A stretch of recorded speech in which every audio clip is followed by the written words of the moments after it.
Hey YouTubers, good morning. Happy Monday to everybody. Hope you guys like my first video of the winter wonderland we're having here, but it's already sunny out. It might disappear. But I don't want to chance it going up the summit. Going up the summit is very not a good idea. Let me turn off that music before it flags me and gives me a community strike. Hope everyone's having a great Monday. Now, this housing crisis, credit crunch we're in right now, I think it's just, we're starting to see the beginning of everything unfold. And I gotta tell you why, okay? I was thinking about it, and someone was telling me the other day, don't you want your son to be a doctor one day, or a surgeon? I'm like, no. He's gonna be broke.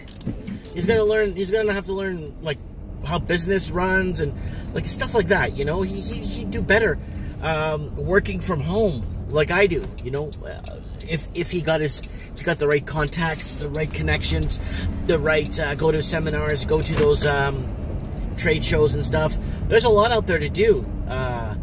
You know, everyone always brings up being a doctor and a lawyer is a good paying job.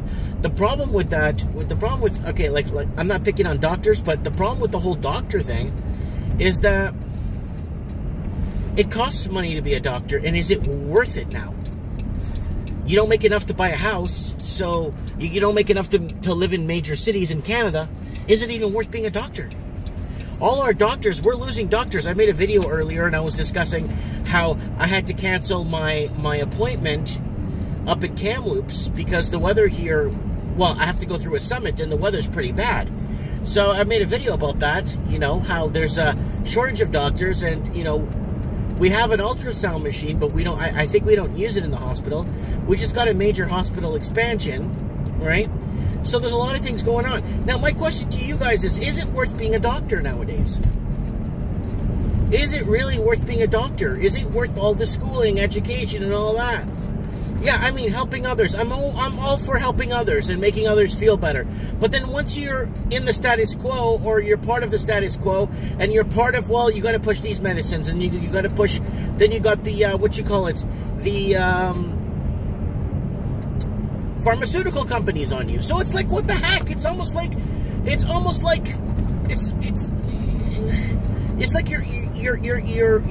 you're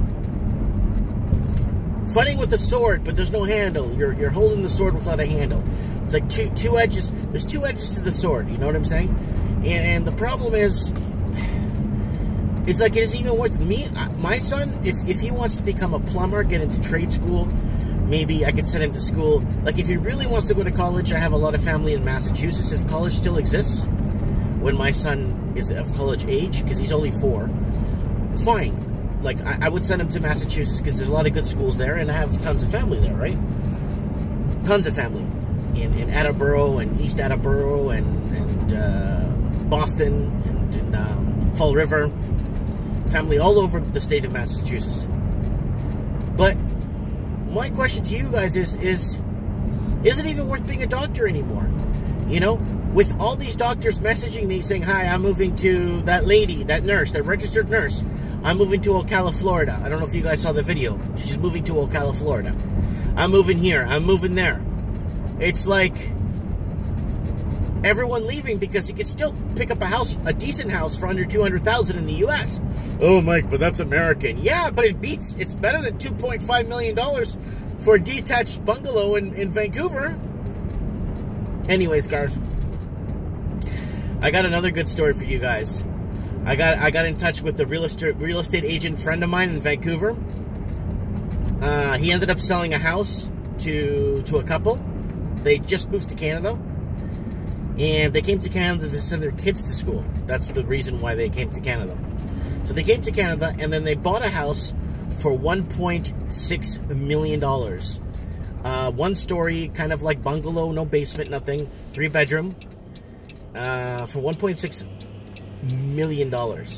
Let me tell you what the funny part is. They were living in China, but they sent an inspector to go see us. So they called one of the people they know here, I guess, to inspect the property. They went in, they inspected the property. Okay, that's phenomenal. But here's the problem with inspecting the property. You're gonna like this. The guy said the property was great. Go ahead, move in. It's a good buy. Time is good to buy. They bought the house. They moved in. The house was full of mold, falling apart. And then, you know, when it comes to it, there was no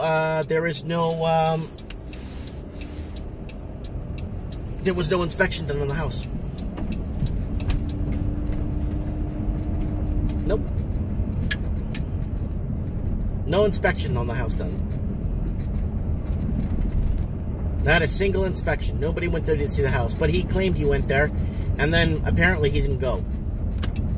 So they moved it to a house that was, in my opinion, probably worth $300,000. It's a teardown. The house is a teardown. It's not a house that you could brag about. It's pretty bad. Anyways, guys, I'm here at the shop. I'm gonna go shovel the snow now.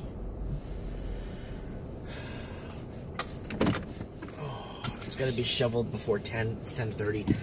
But it's okay. I'm driving around town. There's the shop there. A beautiful day in the neighborhood. And everything's already starting to melt. I'm going to go start salting the crap out of my sidewalk. And I'll talk to you guys later. Have a good one. Thanks for watching. And let me know what you guys think in the comments below.